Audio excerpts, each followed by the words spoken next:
that. It can be more peaceful, I think. Body. Two of Swords. Hello, I'm Sarah Ann. This morning I drew the card Two of Swords and I'm feeling inspired to get into it. Really spend some time with this card and use video to deepen my awareness practice with this card. So I usually start my mornings with meditating for half an hour. Basic understanding of Two of Swords.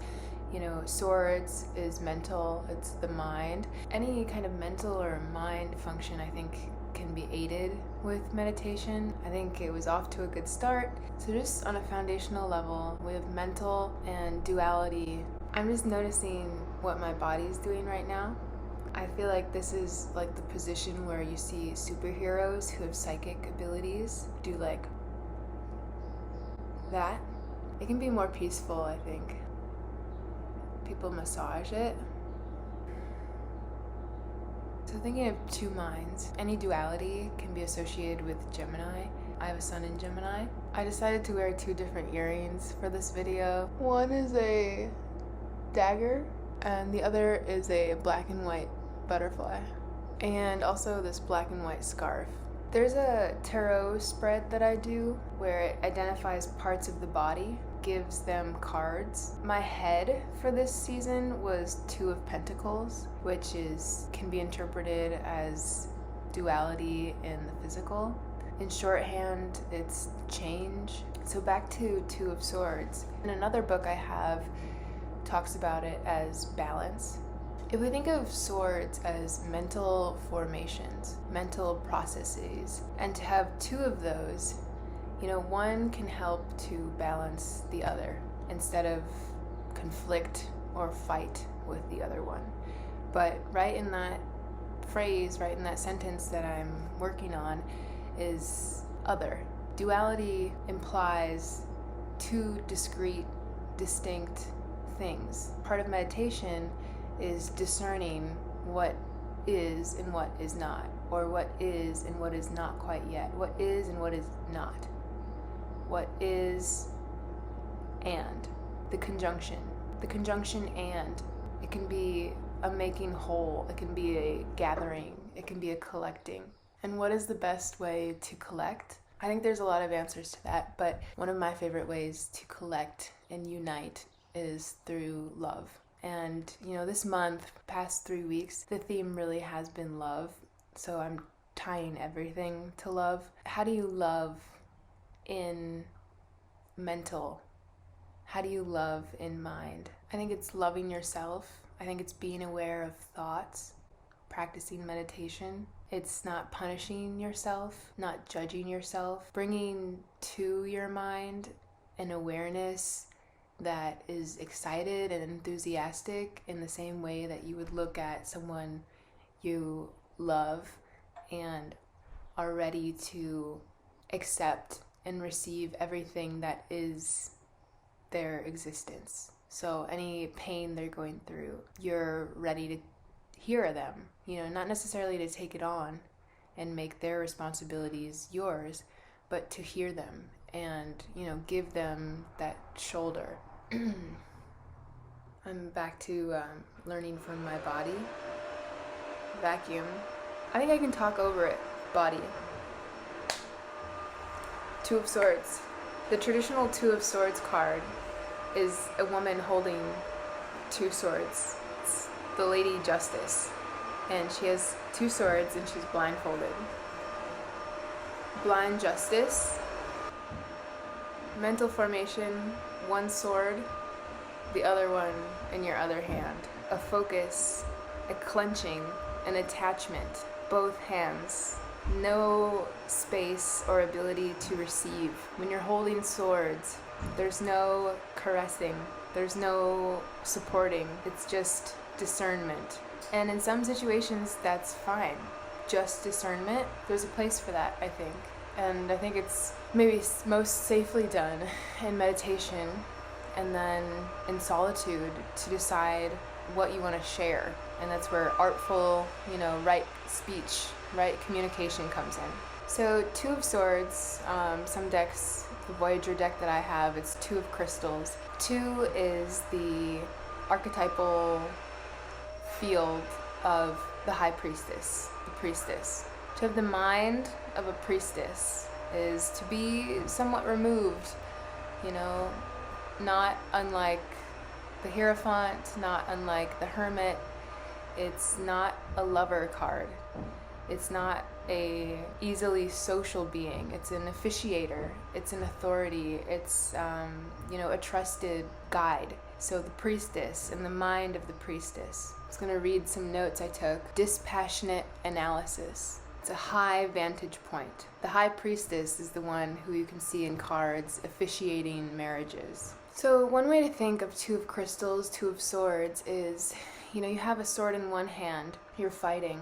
Putting it in two, you make a boundary around yourself. And this relates to, in the Barbra Walker deck, called defense. And the thing about defense, I think of it as fortress and prison. You have a boundary. That means that you also must stay within that boundary for that boundary to work. Whenever you keep something out, you also keep something in. To live by a thought or a value or a belief is to make an identity. And identity can hold you and it can keep others out. It can hold you in and it can keep others out. It creates a dynamic of self and other. Any kind of structure, whether it's made to help you organize, there's always going to be things that conflict that won't be allowed into your structure. And you have to be aware of what you might be missing in having that boundary, in having that categorical, that organizing system. There will always be things that cannot fit in to that system. And so you got to practice incorporating things, integrating things in a way that goes against what you already know. Making yourself receptive to the unknown, to mysteries, to having time to ponder and consider things that are not obvious. Let's consider time. Any concept of time as a mental formation. What's dual time? That's feeling rushed, that's feeling behind, that's feeling ahead. It's any concept of success or failure. It's the duality of any kind of situation that you might be involved in. Timing. Sometimes you feel ahead, sometimes you feel behind. How can you just be in the present?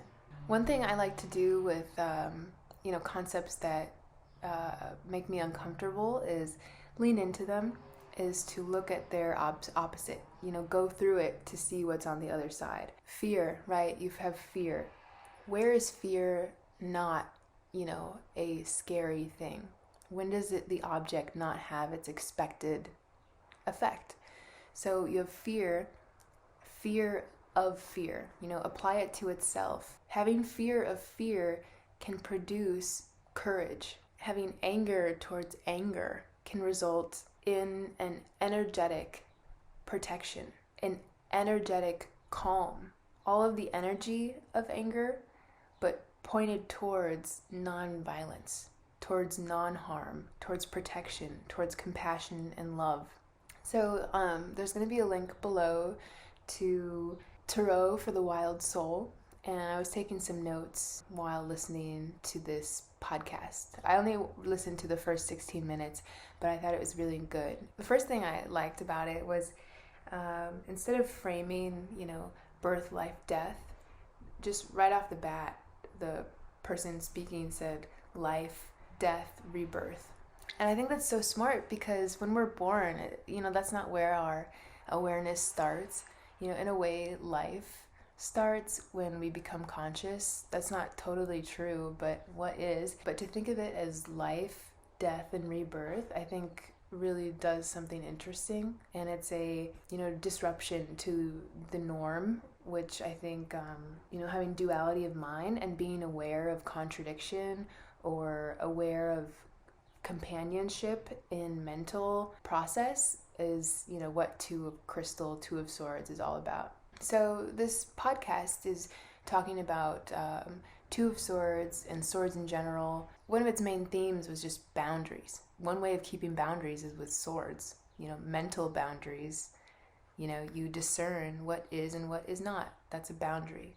And it keeps in and it keeps out. One exercise to do in considering this card is applying mental functions you use on others to yourself. Try objectifying yourself in the same way. Loving someone, love can be a mental formation. Love yourself in the same way. If you're conceptualizing an experience, try to conceptualize yourself according to those same standards. One thing I like to be aware of, I can get very critical in reading and processing life and just being intellectual, but having that same criticalness on myself has in the past become a really painful process. Having the same criticalness that I had in college and applying that to myself and how I lived, there was no room for grace or patience or, understanding the nuance or allowing trauma to be heard. It was just, you're wrong and you need to change. So applying the criticalness that we do to concepts and words to our bodies, which need, they need kindness and a gentle transition. It needs wave, needs smooth movement. It can't just be, okay, that's red and that's blue.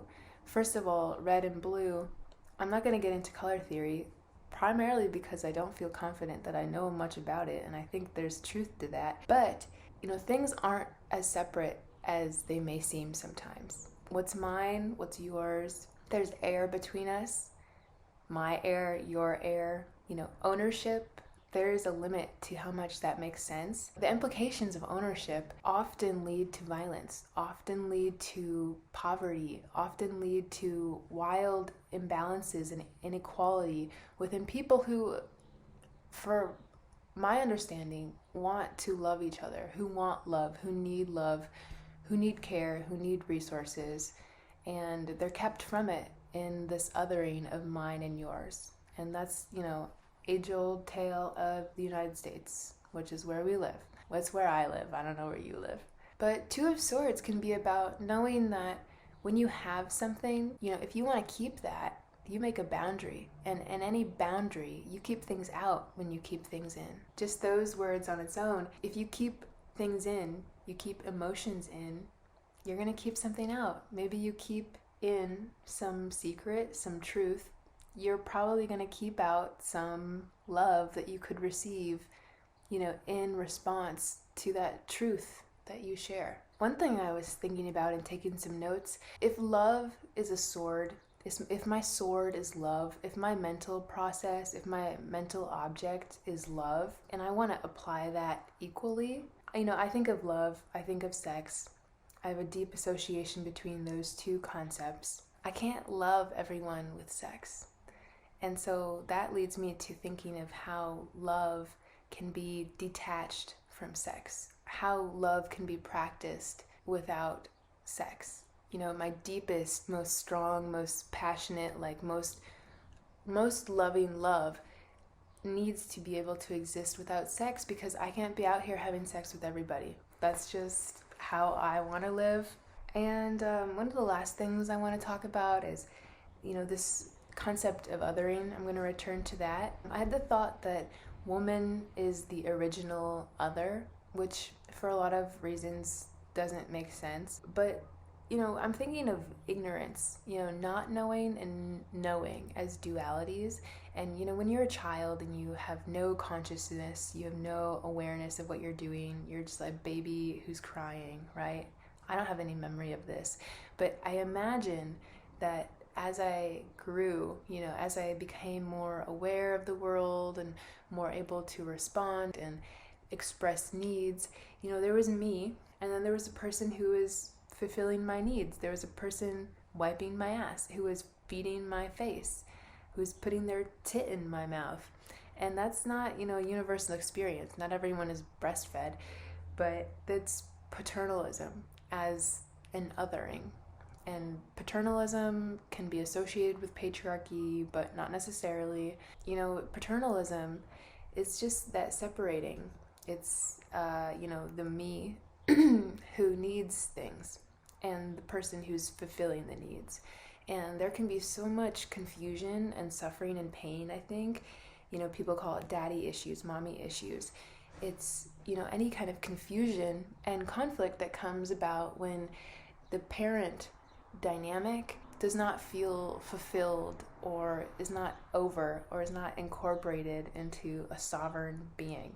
There's me and them, and there's wants and needs, and there's expectations and assumptions. And, these issues arise when we don't know how to communicate them, which is what children do. They don't know how to say, I need food, I need something to happen, I need to be burped because I can't get this air out of my body. And so part of Two of Swords, this is how I'm gonna end this, is learning what your needs are. That might be, a lot of projection of my current mind.